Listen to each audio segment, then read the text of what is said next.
What's up, y'all? It's your girl Ill with Hair Reaction, and we are back with part 7, y'all. And she finally confronts this man. Of course, he does cheat. Well, we kind of knew that already, but she discovers that he cheats, and this gives her the motivation that she needs to finally confront him and ask for divorce. Yes, y'all, we're getting to the end of this thing pretty soon. Let's take a listen. Let's go. Okay, part 30 of Who the Fuck Did I Marry? So I'm going to use this as a clarification video. So we're going to use part 30 as a stop. Let's clarify some things. I've done that before on a previous set of videos, so I think it's just important to do that so that way I can try to address some of the things that I have seen in the comments, both supportive and just downright mean. But let me clarify some stuff. Number one, it is important to remember that I am telling this entire story of how I met, dated, married, and divorced my pathologically lying ex-husband. I am going in chronological order of events. So what that means is that, ma'am, sir, whoever you are, if you were coming in at part 30, but you have not seen part 11, some stuff is not going to make sense. I know. It is a long playlist. And don't worry about watching the video as soon as it comes out, because everything, I'm trying to do this responsibly of telling the story in the order of which things happen. So I say that to say, please, if you're able to, start at the introduction disclaimer video. Start with part 1 and then just watch each video, because a lot of the questions people are having that I'm seeing in the comments, and I say this respectfully, is just because you did not go to the other videos and watch them in order. That's just the first thing I want to say. It is important that I get this story out, but that it's done, like I said, responsibly. To me, responsibly is being honest, even if it makes me look bad, but then also trying to be clear and not ramble all over the place. So I'm trying to take the time to tell you, this is what happened at this time. This is what happened at that time. That's why there's so many parts. And we're not even to the part of the divorce yet. We're almost there, but we're not there yet. Second thing I want to clarify. I cannot stress this enough. My family and my friends did not know what was going on between Legion and I. They did not know. My family only knew we've met this guy. He's dating our daughter, our niece, our cousin, our granddaughter. He seems to be a really nice guy. He seems to really love her. From what he has told us, he's done well for himself. He played football. And he has worked at this company 6-7 years. And financially, he is in a good place. From what we understand, he just moved here from California. That is what they knew. They did not know about the red flags I had. They did not know what was going on in my head. They did not know what was going on in my heart, because I did not want to look stupid. I'm fully aware that when I tell this story, I look stupid. I'm aware, and I've made my peace with that. But at the time, I did not want to look stupid. So it was important to me to put on everything's great. We're really happy. We're looking for a house and everything's going well, knowing full well that behind the scenes, I couldn't figure out why he wasn't showing proof of funds. They did not know. So I say that to say, I see the comments about how my aunt gave me horrible advice when I called her about the sexting on Facebook. And I want to clarify something. She did not tell me to stay with him. She did not tell me to leave him. That's not her place, and that's not what she would do. She simply was in shock that any of this had happened and did not know what to give me advice on. The one thing that she did say was, look, he's not your boyfriend. Meaning, it ain't as simple as, oh, we just gonna break up. Pack your shit and go. Because you married him. My aunt is the most ride or die chick I've ever met. You fuck with me, you fuck with her. And she is straight Jersey.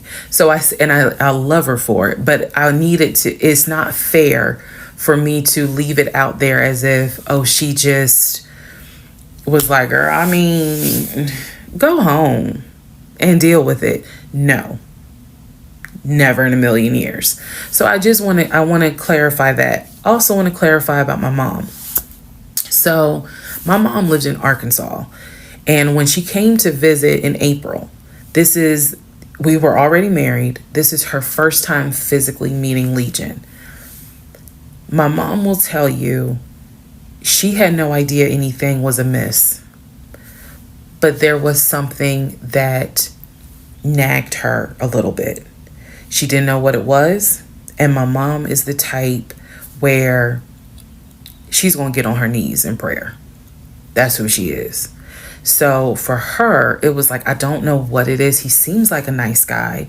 He seems to love my daughter. Because again, there was no arguing in the house. The house was peaceful while she was here, even though behind the scenes, we had just came off of the whole sexting incident with other women. So for her, it was like, I don't know what it is. She did tell me later on that it seemed as if I wasn't as happy as she thought I would have been. But again, she took it to the Lord in prayer. And her prayer was, God, protect my child. I don't know what's going on, but protect her. That was my mom's response. So she did not know, she did not pick up or overhear something that was going on while she was here. She had a candid conversation with Legion, and Legion kind of came across as, I miss my mom. He missed his own mother, and so he called my mom, and doted on her, again putting on a charade. And so for her, it was like, bless his heart. That's what she said. Bless his heart. But no, she did not know the specifics. Nobody knew the specifics. They didn't know the specifics until we're talking May, June of 2021. They knew that we were looking for a house.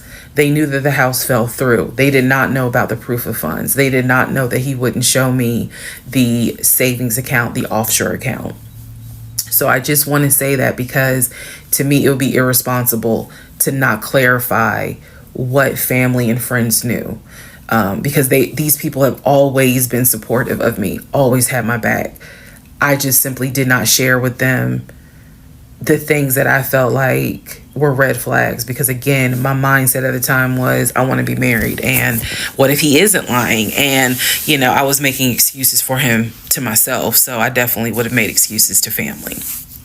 Another thing I need to clarify, and I saw the comments on this about how a VP would never date someone that looked like me. And to the person that wrote it, that wasn't very nice. I need you all to understand, the relationship started in March of 2020. He came into my life as regional manager. Okay, that is how he came into my life. Then eventually he got promoted to VP of production or operations, some VP of something. That was later on in the relationship. He showed me the paperwork where it was basically a memo from HR. Your new position title will be VP of production. We'll just say production. Your salary, I don't remember the exact amount because it was a very specific amount, but it was over $200,000. It listed some of the benefits that he would have. He would have an office. He would be getting an executive assistant. That's where we get David from. If you don't know who David is, please go back and watch the series in order. He would be getting an executive assistant. He would be getting use of the company helicopter. He would be getting a company car. That is where we're introduced to the fact that he was starting to shop for a company car that could not be more than $90,000. That's what he told me. I didn't see this in the memo, the amount of the car, but that's what he told me. So that's where you get the car shopping for the Range Rover, the Jaguar, the BMW. He even test drove a Mercedes GLE, I believe.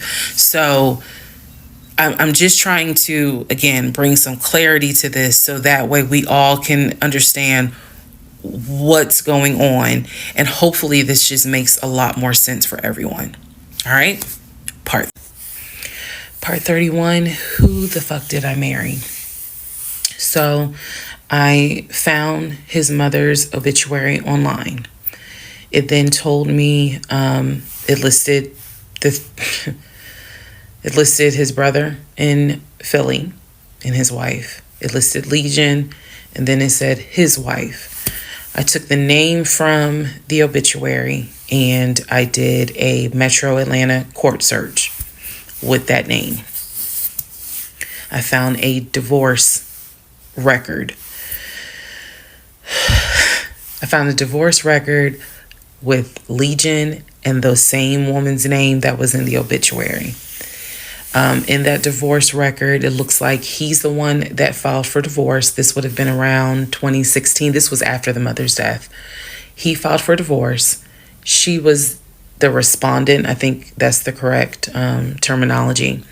Both had a temporary protection order against each other. He had one against her. She had one against him. The divorce ended up getting granted, finalized. Then it looks like he went on his way. In the course of the search for her name, I discovered that at one point in time, the two of them had lived in Rhode Island. So that's the connection with Rhode Island, because for the longest time I could not figure out who lived in Rhode Island. That's where that came from. The two of them, he and this woman, lived in Rhode Island several years prior, or a few years prior. I could not find the obituary for his dad. I searched and I searched. I could not find the obituary for his father. For whatever reason, I knew his grandmother's name. I just randomly decided to do a Google search of the grandmother's name. Initially, nothing came up because I was looking for the grandmother's name in Philly. Nothing came up. I looked for the grandmother's name down here in Georgia. Found a record, but it wasn't quite clear. What was clear was that she had died several years prior. So what I found was a different website where it was like a legacy.com type thing. So I believe legacy.com holds old obituaries. Did a search for her name, found a match. That is when I discovered that she actually had passed away in July of 2008. Read the caption of the obituary and verified that in fact it was his grandmother. Because at the bottom of it, again, obituaries tell you a lot. It names who she leaves to cherish her memory. So it lists all the different family members. It lists the brother in Philly. It lists Legion, no spouse, and then a brother in Nashville. Once again, it did not list the two sisters, Shantae and Kim. So I'm even more like, okay, clearly something, is up when it comes to Shantae and Kim. But what I do know is that he has talked to them multiple times in front of me. So I'm not sure what I'm missing. Maybe some family feud happened. I don't know. So that is how I discovered that when he told me the grandmother died from COVID and he was crying, boo-hooing and all that shit, she actually had died in July of 2008. I found this out the same time that I found out about allegedly, and I say allegedly because I'll explain, allegedly the first wife, or at least what I think is the first wife. So while all this is going on, Legion is almost bedridden from what happened with his knee. And I need to take a moment to address this issue with the knee. Again, the story started, he hit his knee. Then it turned into, it was an old football injury. And this has happened before. He's going to the doctor. The doctor's telling him to ice it and to elevate it. He eventually moves into the guest bedroom to be more comfortable. I'm going to make this statement. This is probably the only time I will make this statement. He was not lying about the injury that he had. I don't know where the injury came from, but what I do know was he was not lying in the fact that he was in pain. You could clearly see that he was in pain, and the pain was becoming debilitating. Please understand what I'm saying. The pain was debilitating enough to where he was taking my pain meds from when I had the miscarriage. And then also it was hard for him to walk. He was not eating. So this is what made me believe this, whatever was going on with the knee, there was more to it because he was not eating. When I met this man, he was a size 3X. At this point in time in May, he's down to a 2X. He is not exercising. He is not doing anything mobile. He's simply not eating. So there definitely was something going on, something concerning. Honestly, I thought it might have been cancer. But he kept saying, no, it's not that. It's from a football injury. It's from a football injury. I said to him, the next time you have a doctor's appointment, I want to go. It was that bad. And he kept making excuses like, okay, fine, I'll make the appointment. I'll let you know what it is. Cool, I will take off work. I want to be at that doctor's appointment because whatever is going on with you is serious to the point where you are losing weight rapidly within a 2-week span. So now we can go ahead and enter into June. When we enter into June, I have verified, read the divorce documents for not one wife, but 2 wives. I have called San Diego State, verified they have no record of him. He claims he was a private citizen. I don't believe that. They're saying there's no record of him. I have pulled his background.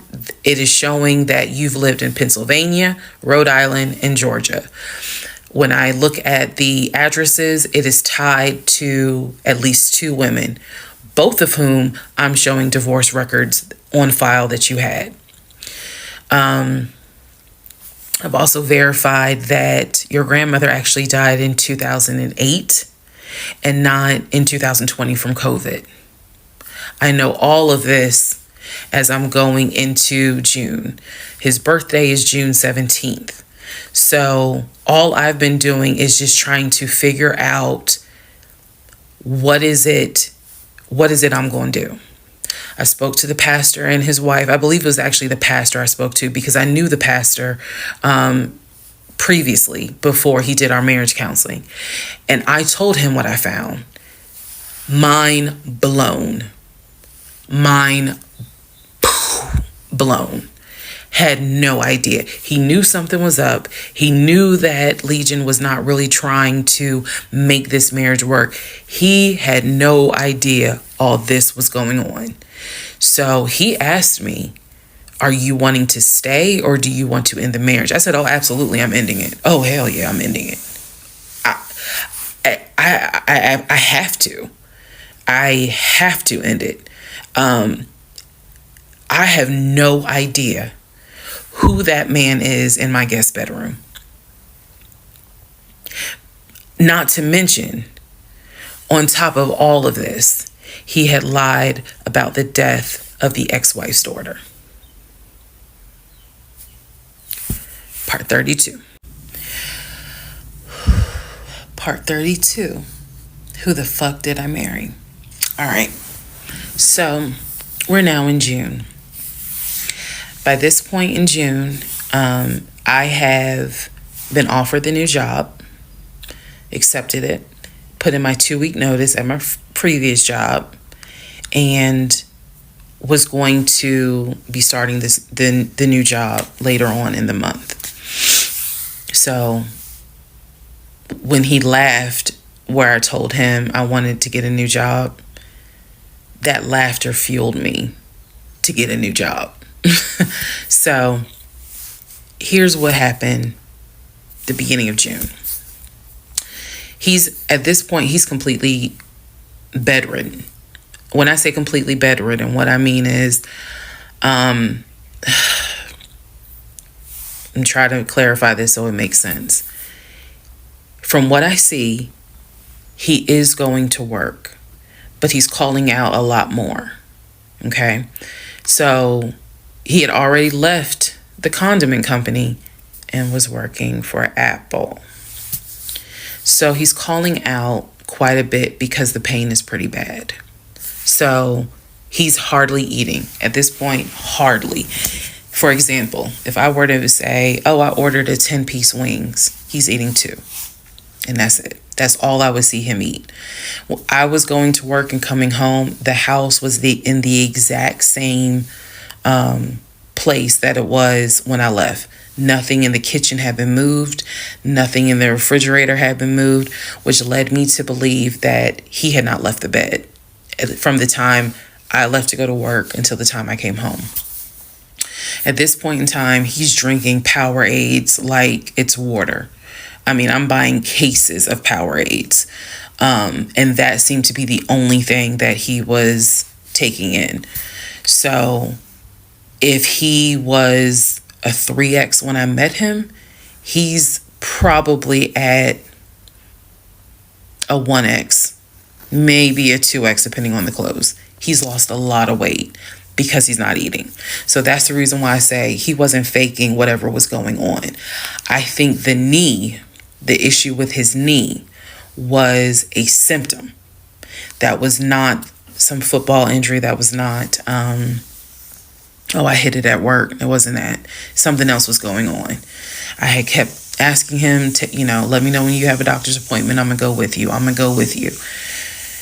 And he just kept saying he's calling the doctor, and the doctor told him to just keep icing the knee. But I knew better.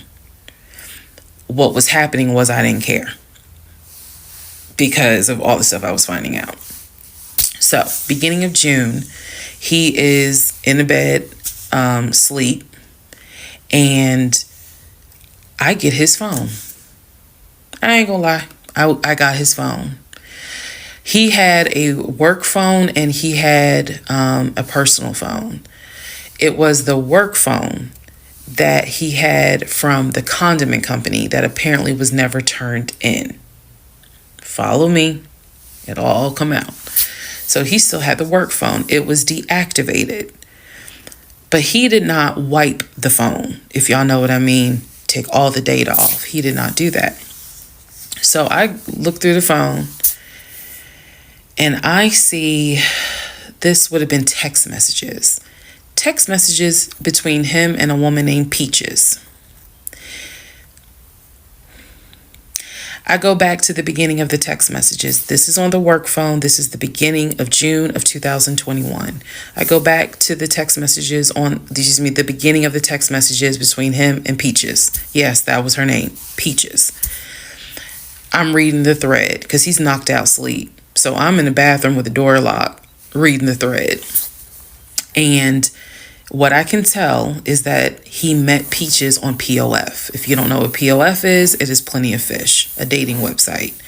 He met Peaches. I saw the messages in June, so he met Peaches around February. Met Peaches from POF.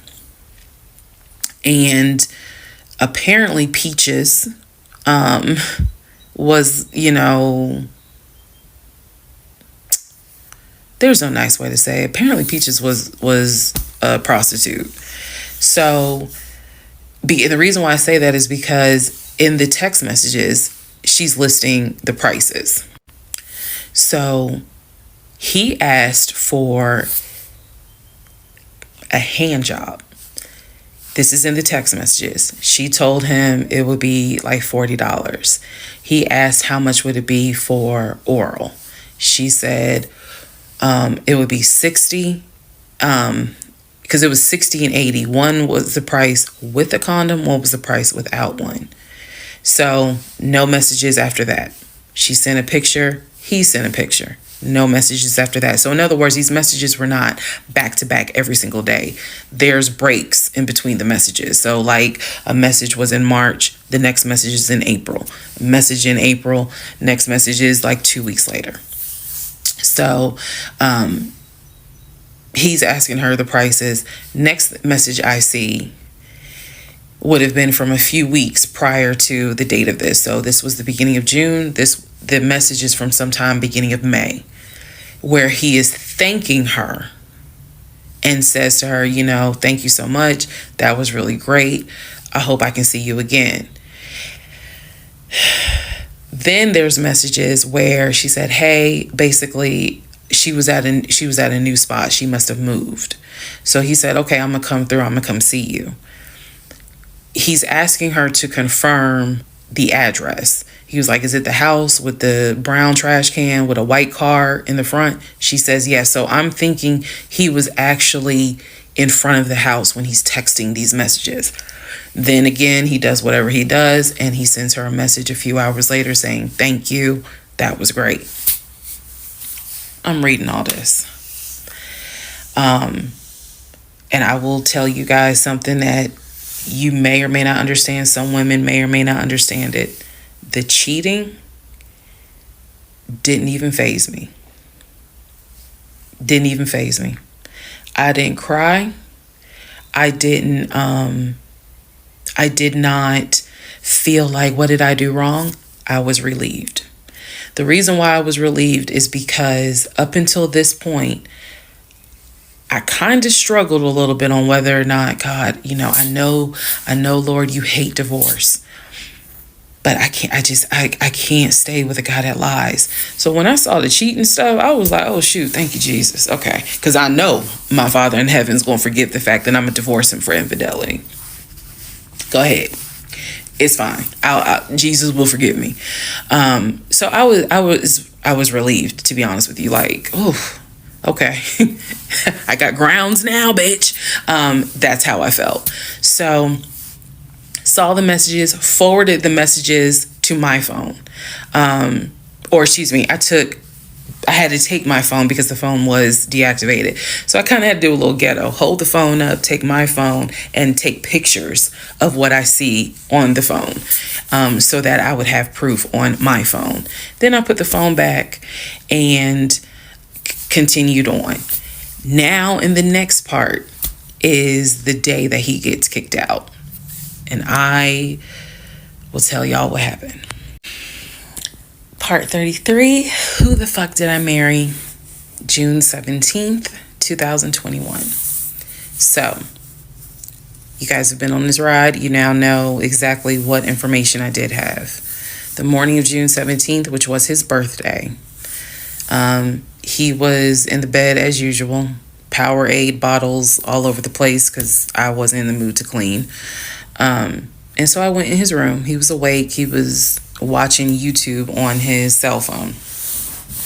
He watched a lot of YouTube, watching these two guys that always were fixing Jeeps on YouTube. And if I saw them, I would know exactly who they are, but I can't remember their name. It's a popular show on YouTube.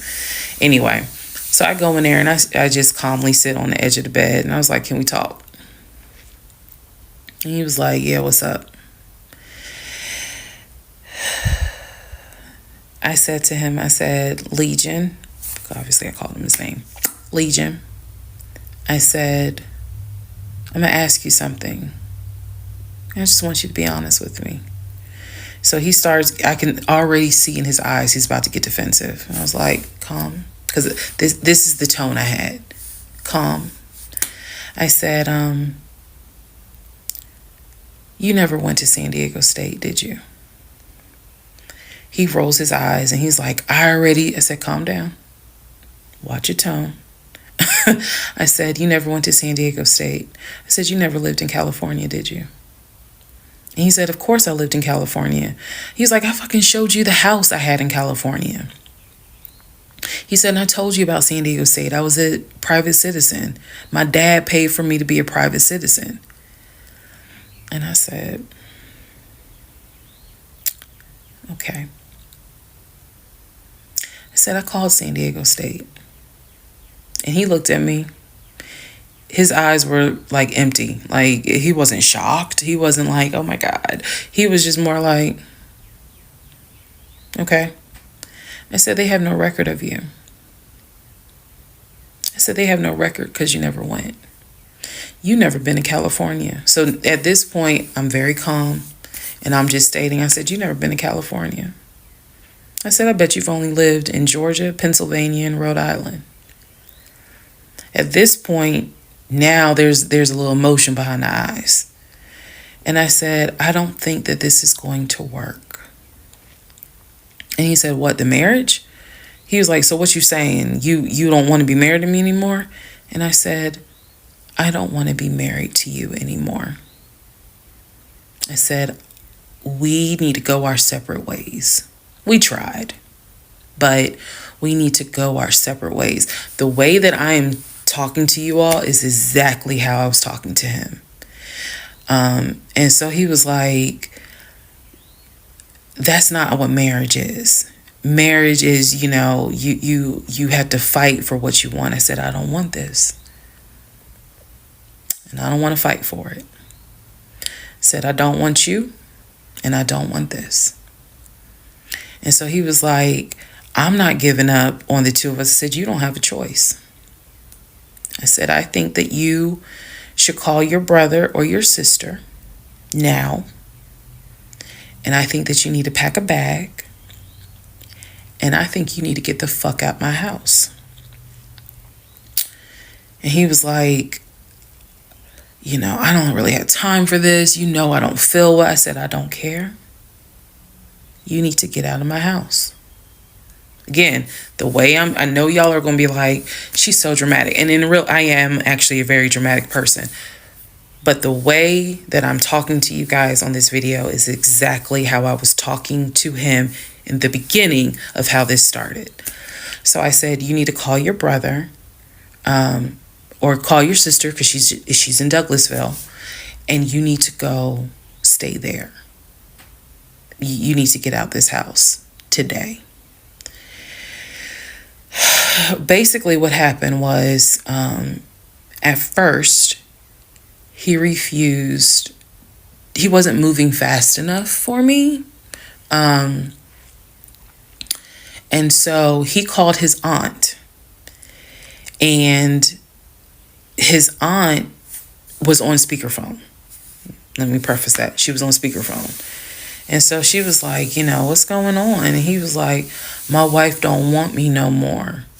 She claimed that I be lying to her. I ain't never lied to her. When I heard this, what's the analogy I can give y'all? When I heard him say to his aunt, I ain't never lied to her before, something in me snapped. The best analogy I can give you, do y'all remember that movie Carrie? When she was at the prom and everyone was laughing at her. The blood had fallen down on her. And there was a moment where her eyes just went wild. And you knew something was about to happen. You just didn't know what. But y'all had pushed her too far. When he said to his aunt, I ain't never lied to her, I snapped. The calmness left. The amount of rage that was in me. I could have fought every member of the Kansas City Chiefs and beat every last one of their asses. I could have fought every member on the Atlanta Falcons and beat every last one of their asses. I'm not a violent person, but I was there. That statement, I ain't never lied to her, took me there. I went off. I went off. I went off so bad that first of all, every part of me was shaking. I called my mom. My mom was on speakerphone, and she's in Arkansas. My mom's a praying woman. I was cussing like a sailor. My mom finally said, put him on the phone. So I gave him the phone, and I'm standing there, and I'm looking around the room. is the scene that I remember is the Angela Bassett scene in Waiting to Exhale, when her eyes are darting around the room right before she grabs everything to put it in the car to set it on fire. I was more so looking at what weapons were in the room: the lamp, the TV, the dresser. I was looking more. I mean, while she was talking to him, my eyes were darting around the room, because if he did not get his ass up and get his shit and get up out of my house, it was going to be bad. If I have never in my life been on TikTok and said thank you, if had it not been for the blood, y'all, I know this is going to sound dramatic. I know this is going to sound like, girl, you so funny. You don't understand. Had it not been for the Lord on my side, had it not been for the fact that I know I got a praying mother, I know I had a praying aunt, I know I've had a praying grandmother in heaven, because I'm telling you, I clearly saw what was getting ready to happen had he not gotten up, got his shit, and got out of my house. So I'm trying to calmly say this, because I'm trying to calmly tell this story, because the rage had taken over me. The pure, unadulterated rage that I felt when he said to his aunt, I ain't never lied to her, after I had discovered only 2% of the lies at that point. Just 2%. So it was enough for me to be like, you need to get your stuff and go. So my mother gets on the phone and she says to him, Legion, she called him by name. She said, I am not there to control my daughter. She said, in the name of Jesus, get your stuff and get out that house, because I think she might kill you. Get out of the house. She's on my phone. His aunt is on his phone. His aunt said, nephew, come home. Home for her was Philly. She said, I'll send you money. Come home. Leave that house right now, she said, because I think that woman is about to kill you. Let's just go to part 34. Let's all just take a deep breath. Part 34. Who the fuck did I marry? So the aunt told him, I'll send you money. Come home. I'm yelling in the background, by the way. I'm not standing there calmly. I'm yelling. I said, oh, he got money. Yeah, you got money. You got money in that offshore account, right? You got money in that Chase account. You got money to drive. So do what you got to do. I told him, and I'm not going to repeat some of the stuff I said because my mom might see this TikTok. But I did tell him, I was like, if you don't get out of this house, actually what I said was, you have two options. You either going to leave this house voluntarily, or you're going to leave this house involuntarily. And he tried to get a little nuck if you buck. He tried. And that's when because he was still on the bed, still laying in the bed. And he was just like, you ain't going to do shit. Like, don't talk to me like you done lost your fucking mind. Da, da, da. And I calmly got close to him. I got like this close. And I literally said, I will beat you like the bitch you are. I dare you to try me. I said, I will literally beat you like the male bitch you are. And so when I said that, his eyes were like, I said, I'm not even playing. Because at this point, I'm rocking like back and forth. Y'all, again, I'm not some hardened type chick. I'm not. I want the soft lifestyle. But I have been pushed to the point. So I'm rocking, I'm walking back, I'm pacing. So finally, his aunt was able to get through to him.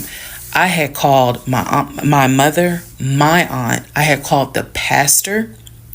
I had called all these people because I did know that I was in a very dangerous place. Not because I'm scared of him. At this point, I was scared of me. I don't know if this has ever happened to someone where you know yourself. You know that you got a line. I was over that line. So I had enough wherewithal to be like, okay, you're probably gonna go to jail today. You probably gonna go to jail. You probably ain't gonna have that job in the morning. Like, I was there. And again, this is not to sound bragging at all. This was a woman who I could not believe that even with the attempt of me trying to give him one last opportunity to tell me the truth, he still lied in my face. I was at my edge. So I yanked the covers back, and I told him, I was like, get up, get the fuck out of my house. Again, I'm saying it calmly on here. It was nothing calm in the house when this happened. So I'm throwing stuff up against the wall. I remember I looked at the lamp. He looked at me looking at the lamp. And I think something in him realized, okay, I'm in pain, but if I don't get up, she's going to do something with that lamp. So he does get up. He is still on the phone with the aunt, because the aunt was pretty much like, keep me on the phone. She did not want him to hang up. He throws some stuff together. Again, keep in mind, he has all his stuff in the house. So he basically packed like 2 bags worth of clothes. And he's limping around, and I'm standing in the hallway watching him like a probation officer. So he's limping around, and I'm looking at the condition of the bedroom. This is when I noticed Legion had been semi-bedridden. Remember, I told y'all that, because the knee and other stuff. I look at these bottles of Powerade, because he had been drinking Powerade so much at this point. He was not getting up to go to the bathroom. He was drinking the Powerade and then using the empty bottles to pee in. So there was about 6 bottles around the bed. And I was like, what is this? Because again, I hadn't really been going in that room. I was busy being CIA, FBI, and Homeland Security for the past 2 weeks. So I was like, what is this? He was like, I'm going to throw it out. He grabbed a trash bag, put the bottles in there. And I said, what are in those bottles? I said, tell me. And I think I started like twitching. Like, tell me. That is not piss in those bottles. He was like, I couldn't make it to the bathroom. I was in too much pain. So at this point, I'm even more like, yeah, get the fuck out. Get out. Get out of my house. So I helped him. While he was packing his bags, I went downstairs. I took the house key off of his keys. I went back upstairs. He had his 2 bags. I grabbed the 2 bags. Yes, I did. I grabbed the 2 bags. I had opened up the garage. I had already popped the trunk for his car and threw the bags in the car. I did that because I was like, you getting out this house. You getting out of this house today. You can't come back. You can't come back ever. So it took him about 2 hours from the time of I will beat you like the bitch you are for him to actually leave the house. Again, I'm calm telling y'all this story. It was not calm in the house. So he eventually puts on some sweatpants. Now I can really see how much weight he has lost. But he puts on some sweatpants. He puts on a shirt. He's limping down. And he's like, you really gonna kick me out on my birthday? I just looked at him.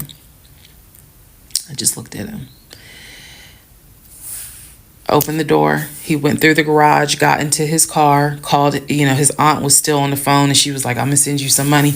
And that's the part I was like, clearly he has the money. Like, you ain't got to send him money. He doesn't even have to go to Philly. He can just go get a hotel for now. I don't care what he does. He just got to leave his house. So he ends up getting in the car, driving off.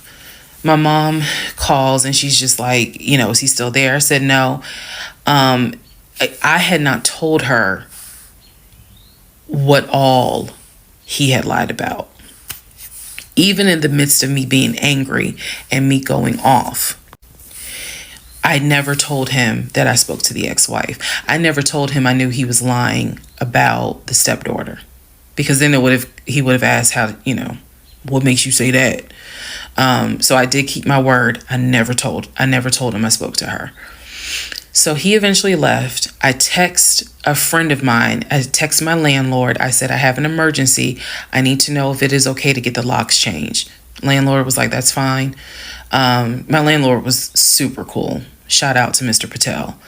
I went to Home Depot, bought brand new locks, text a friend of mine, asked him, when you get off work, can you please come by my house? I need the locks changed today. So he was like, oh, okay, what's going on? I said, I'll explain it later. So to give you a timeline of June 17th, when I asked him about San Diego State and I told him that I know you've never even been to California, that was about 8:30, 9 o'clock in the morning. By the time he left the house, it was maybe going on noon, 1 o'clock. So this happened pretty quickly. If you're wondering, why did you even ask him? I already knew that I wanted out. I knew that. But for some reason, a part of me was like, let's just see if he'll be honest just one last time. And he wasn't. And it sent me into a rage. And then he lied to his aunt saying, I ain't never lied to her. And that sent me over the edge. So by 1 o'clock, by 1:30, he was gone. By 2:30, I had done a pretty good job of cleaning up the bedroom. He had thrown away the Powerade bottles. So I didn't have to touch those. I stripped the sheets. Anything that he touched in that bedroom, I stripped the sheets, threw them in the trash bag, threw them out in the trash can. And so most of this was adrenaline. Adrenaline was pushed because I hate packing. I hate doing all that stuff. I went on Amazon. I ordered oversized, large tote bags because I was packing up all his shit. Part 35. Who the fuck did I marry? So I packed up all his stuff. Okay. The reason why I packed up all his stuff is because, so I had a 3-bedroom, 2.5-bath townhome. One room was the guest room. Obviously, there was a master bedroom. And then we had a TV room that he had made like his Philadelphia Eagles man cave. I was going to put everything that belonged to him, pack it up, and put it in the TV room, because the plan should have been that he's going to come back and get all his stuff. Okay. So that's why I did it.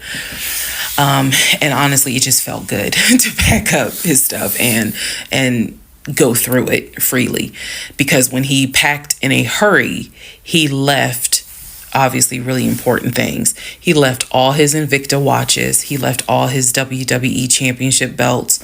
And if you know anything about WWE championship belts, you know those things are expensive. He left all his Jordans. He left suits. He left Cole Haan shoes. He left all that because it was such a hurry for him to leave. So all that was still in my house. So around 2:30, I think I wasn't even at a place where I could start crying. I was just too angry, still shaking, packing everything up. One of the things that he left is a photo album with all the pictures of his mom and dad and his siblings growing up. Now, I had the thought of I was going to have a burn party. And I was going to put it on Facebook Live. I was going to burn it with my friends and drink and dance and play music. But it's his deceased parents. I do have a heart. So I put that somewhere special, meaning I put it up in the closet. had told me that he was going to come back and get his stuff. And so I just did not, I didn't throw anything out unless it was like something I knew was trash. Other than that, I put everything up and kept it, in the TV room. So that's June 17th. Also on June 17th, I had already ordered his birthday cake. I had ordered the birthday cake like the end of May because it was like a special birthday cake. So I also had to go get the birthday cake from the bakery in East Point. And I took it to my family's house and we ate it.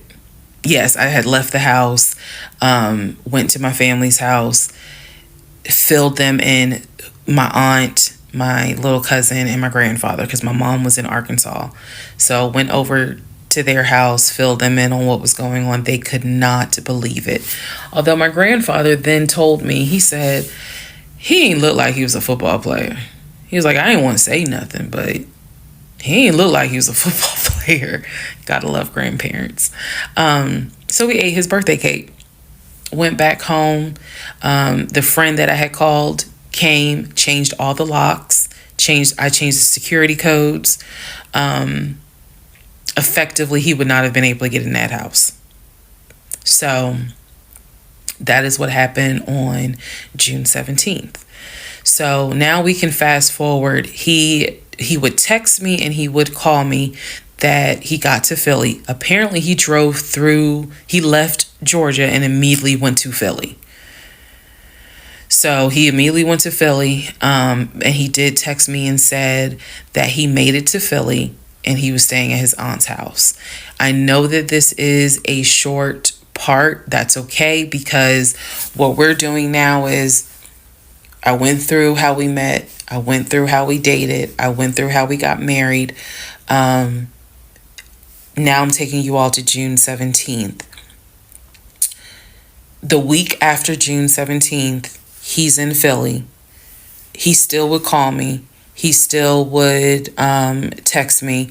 The conversations we were having the week after June 17th, so this would be June 18th up to the 24th. The conversations we are having had to do with divorce. So who's going to file?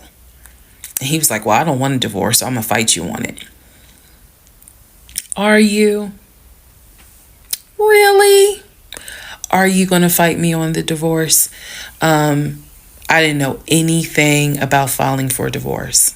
But I refused to stay in a place of ignorance. So I went online. There's a website that you can go to where you pay like a $239 fee. And you fill out basic information and you choose your state. And they will not process, but they will make all your documents. All you got to do is print it out and take it to the court. And it is step-by-step directions. We didn't have any property with each other. We didn't have any kids with each other. So by the state of Georgia's standards, this should be an uncontested divorce. So the conversation that last week, the week of June 18th to the 24th, was about divorce. What stuff do you want to keep? Well, I'm going to come and get all my stuff. I just don't understand why you couldn't talk to me about it. I said, there's no room for talking because you've been lying to me since day one. But even still, keep in mind, as of June 17th, June 18th, June 19th, I did not know what I know now. So the lies were really only like 5% of the whole story. So June 24th or 25th is when I had printed my documents. And I'm laughing because at this point in time, I've read y'all's comments about how that man will print out stuff. I know. But I used the website, typed all my stuff in, got my documents, and then I went. I took a day off from the job because I was getting ready to transition into the new job. So I left work early, went to the courthouse, and filed for divorce. I filed. I paid. And then I already had the documents where he would have needed to sign so that it could then be entered into for a divorce settlement agreement.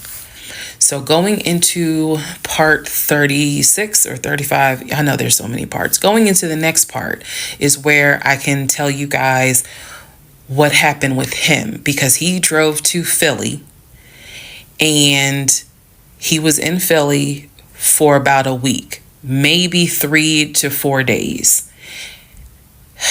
Then I get a message on Facebook Messenger from a woman claiming to be his cousin. Lord Jesus. So the cousin tells me, actually I can tell y'all. So the cousin tells me that he's there. He's telling the family that I kicked him out. He's telling the family that I kicked him out after he walked in on me having an affair. That I stole his money and I then kicked him out. And the man I was having an affair with, he said, was a law enforcement officer who used his duty weapon to threaten him to get out the house. This is what he told his family. And the cousin was reaching out to me. She found me through a search on Facebook and was reaching out to me because she's like, we know he lies. So I'm just trying to figure out is this true? Because he's up here asking us for money, asking to stay on our couches. Like, what's going on? Then she explained to me, we didn't even know he got married. So this is the first time we're hearing about you. What do you mean you didn't know he got married? He talks to his brother every day. She said, who told you that? I said, I've heard him talk to his brother every day. All his brothers. She said, all his brothers? How many brothers do you think he has? I said, he has 4 brothers. I named them. She said, he has 2 brothers. She said, he has the twin and he has the older brother. I said, twin? Who is the twin? Welcome to the next part where we discover the real family tree.